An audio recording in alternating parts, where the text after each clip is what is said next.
Telly legend Paul O'Grady gave pals one order for his funeral: have a laugh. His best pal, actress Amanda Mealing, said tonight, "He just told us to have a good time. He'd hate it if everyone was morose." Amanda said pals were devastated by the death of Paul, 67. But there were tears of laughter too over his ridiculous antics.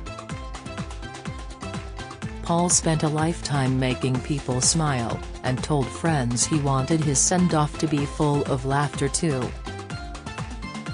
The Telly star, who died suddenly last Tuesday, revealed his wishes to his best friend Amanda Mealing. Former Casualty star Amanda, 55, said in an exclusive interview, "Whatever happens, Paul's funeral will be a celebration of his life and it will be full of laughter. He just told us to have a good time. He'd hate it if everyone was mawkish and morose. He would just say, 'I don't care, I won't be here. Do whatever you want.'" In a moving chat, Amanda also revealed plans for 2 funerals and a possible tribute back home on Merseyside. Told how she learned of his death in a 1 a.m. text. It came days after her last chat with Paul, about how to remove a curse.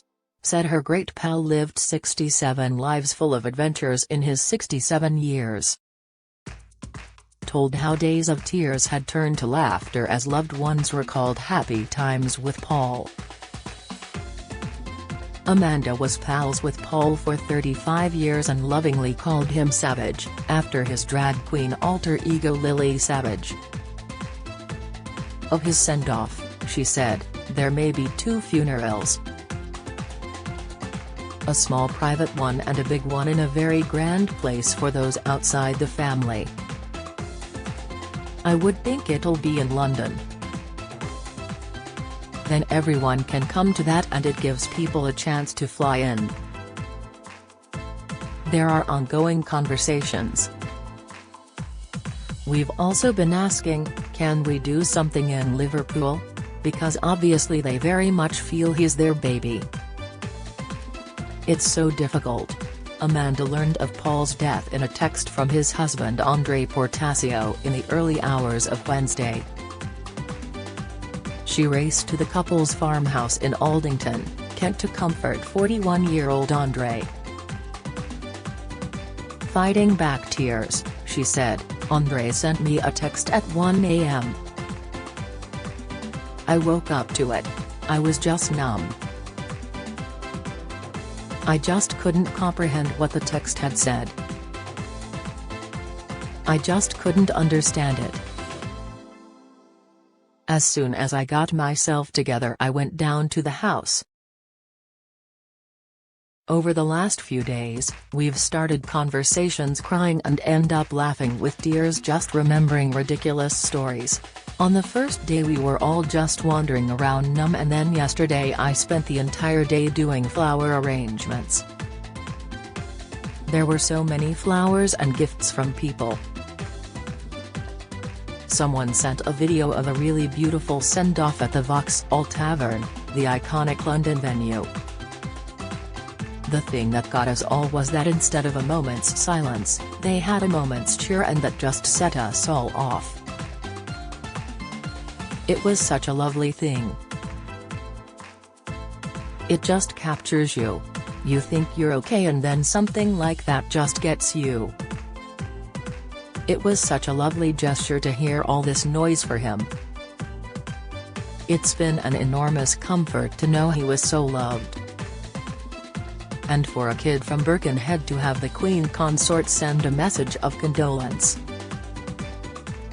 speaks volumes. They had a great bond, but the thing about Savage was that he treated everyone the same, whether you were related to the Queen or a builder.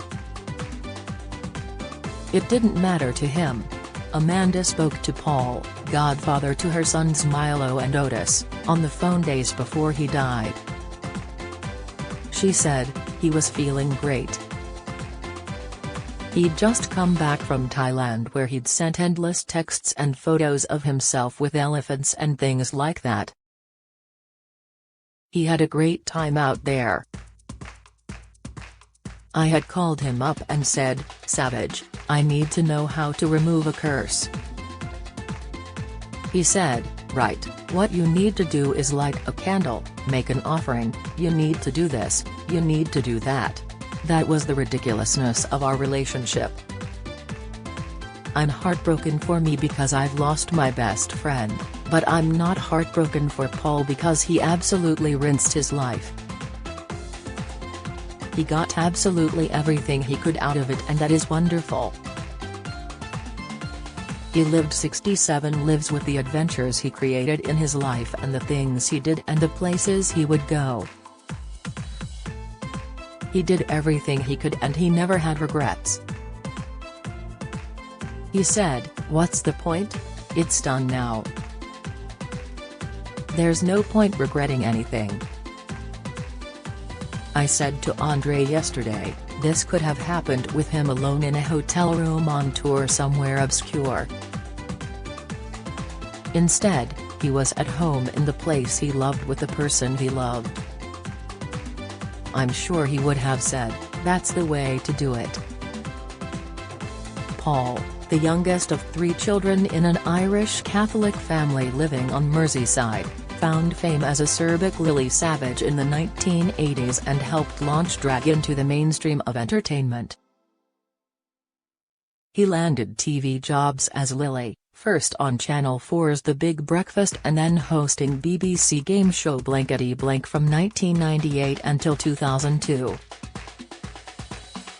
Then he became a star as himself, as host of daytime TV hit The Paul O'Grady Show, For the Love of Dogs and Blind Date, which was previously hosted by his close pal Cilla Black, who died in 2015.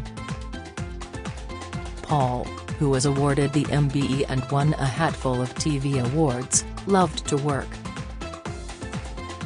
He hosted a Sunday show on Radio 2 for years before quitting last year after being forced to share his slot with a younger presenter. He was playing Mrs. Hannigan in a touring version of Annie and had just filmed a wildlife documentary in Thailand. Amanda admitted Paul was upset and annoyed over the Radio 2 saga, but couldn't give up work. She said, "When he said he was coming back to do Annie, I said, 'What are you doing? It's not even like it's the West End.' He said, 'Oh, I can't help myself.' And he couldn't. There was absolutely no need for him to be on tour. He didn't need the money, he didn't need the work. He had loads of work. He just loved being on stage, loved entertaining and loved the smell of the grease paint. That was home to him. It was nothing to do with the radio, although he was really upset and annoyed with the way they did that. It was dreadful and a ridiculous choice on their part. He was just doing what he does. He just couldn't help himself but work. Nowadays everyone is media savvy and social media perfect. He wasn't, he would just say it as it was, and I think that was so refreshing for everyone. He would say what we were all thinking. He was everything you saw on TV, but more so. He was kinder, he was more loving, he was funnier. He was a national treasure. Thousands raised as Fearless star Hail Day tribute fund set up to honor Fearless campaigner Paul last night topped £123,000. The Battersea Dogs and Cats home appeal was in recognition of his work with them and his show Paul O'Grady, For the Love of Dogs. Money rolled in as Save the Children UK also hailed the star, who was an ambassador for 15 years, rallying support for African orphans. Child poverty advisor Megan Meek O'Connor said, "Paul truly cared. Once, before the Paul O'Grady show, he was in makeup when a Save the Children colleague briefed him about child poverty in the UK on the rise. He asked for all the details, how families were struggling, then he started to cry. "Stop," he said. "You are making my makeup run." The pair sat for a long time and Paul didn't take a single note, instead committing it all to memory before going out to do his show. Hestered down the camera and told his viewers what he had just heard with such passion.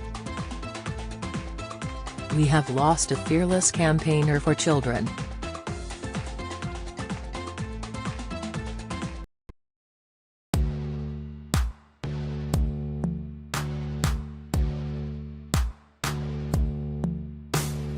Got to be some myself who's in our hearts, ready to come home and fall in love. I have been trying to find a way over you to a spot of oil, and where the sun comes up from above. Now take